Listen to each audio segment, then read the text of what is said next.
যেমন নাচ করতে ভালোবাসে, অন্যদিকে আমি ছবি আঁকতে ভালোবাসি। দুইজনেই আমরা একসাথে থাকতে চাই এবং একসাথে আমরা অনেক জীবনটা পুরোটাই কাটাতে চাই। আমরা বড় হয়ে চিকিৎসক হতে চাই এবং মানুষের সেবার কাজে নিজেকে নিয়োজিত করতে চাই। সেই জন্য আমরা দেশবাসীর কাছে দোয়া এবং আশীর্বাদ কামনা করি।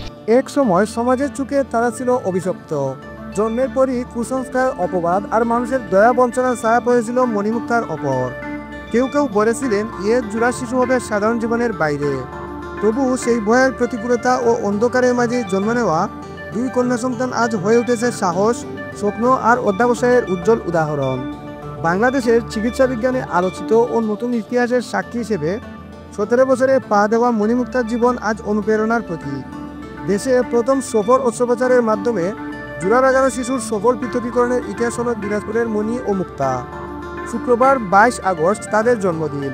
দেশের মানুষের কাছে দোয়া চেয়ে মণিমুক্তা বলেন, আমরা চিকিৎসক হয়ে মানুষের সেবা করতে চাই। সেই স্বপ্ন পূরণের জন্য পড়াশোনা চালিয়ে যাচ্ছি। দেশবাসীর দোয়া ও সহযোগিতা পেলে অবশ্যই লক্ষ্য অর্জন সম্ভব হবে। তবে প্রতি বছর আত্মীয় স্বজন, সহপাঠীদের ও পাড়া প্রতিবেশীদের নিয়ে জন্মদিন পালন করলেও এবার ঘরোয়াভাবে পরিবারের সদস্যদের সঙ্গে আমরা জন্মদিন পালন করব। 2009 সালের 22 আগস্ট দিনাজপুরের পার্বতীপুরের লেম্বু হাসপাতালে জন্ম নেয় মণি ও মুক্তা। জন্মের পরই বিস্ময় ছড়িয়ে পড়ে, কারণ তারা ছিল একে অপরের পেট জোড়া লাগানো যমজ।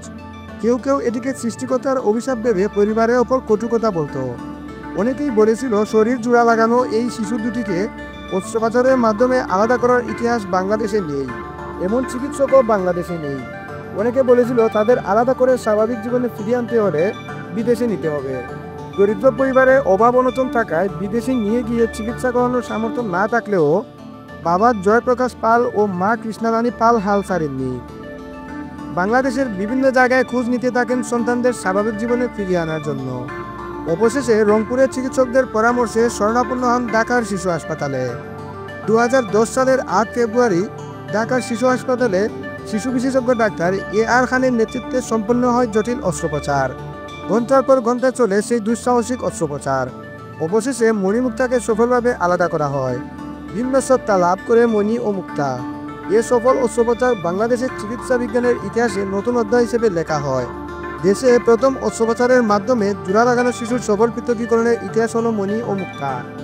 বাবা মায়ের দৃঢ় মনোবল ও দেশে চিকিৎসা বিজ্ঞানের সফলতার জয়প্রকাশ পাল ও কৃষ্ণাপাড়ে পরিবারের সেই অন্ধকার পরিস্থিতি পাল্টে দেয়। অন্ধকার পরিস্থিতি পাল্টে আলোচিত হয়ে ওঠে সারা দেশে। দেশ জুড়ে আলোচিত সেই মণি ও মুক্তা আজ বেড়ে উঠেছে দিনাজপুরের বীরগঞ্জ উপজেলার চট্টগ্রাম ইউনিয়নের পালপাড়া গ্রামে। দুজনেই স্থানীয় জারবাড়ি দ্বিমুখী উচ্চ বিদ্যালয়ের 10ম শ্রেণীর বিজ্ঞান বিভাগের ছাত্রী। প্রতিদিন তারা 3 কিলোমিটার পথ বাইসাইকেলে করে স্কুলে যায়। শুধু পড়াশোনা নয়, নাচ, গান, ছবি আঁকা ও কাপড়ে প্রিন্টিংয়ে তারা সমান দক্ষ। স্থানীয় সাংস্কৃতিক অঙ্গনে তাদের নাম উচ্চারণ করা হয় গর্বের সঙ্গে। বাবা জয়প্রকাশ পাল বলেন, মণিমুক্তা পড়াশোনায় মনোযোগী, পাশাপাশি নাচ, গান ও আঁকাআঁকিতে তাদের প্রতিভা গ্রামের মানুষের দৃষ্টিভঙ্গি পাল্টে দিয়েছে। আমি দেশবাসীর কাছে দোয়া চাই তারা যেন মানুষের মতো মানুষ হয়ে দেশের সেবা করতে পারে।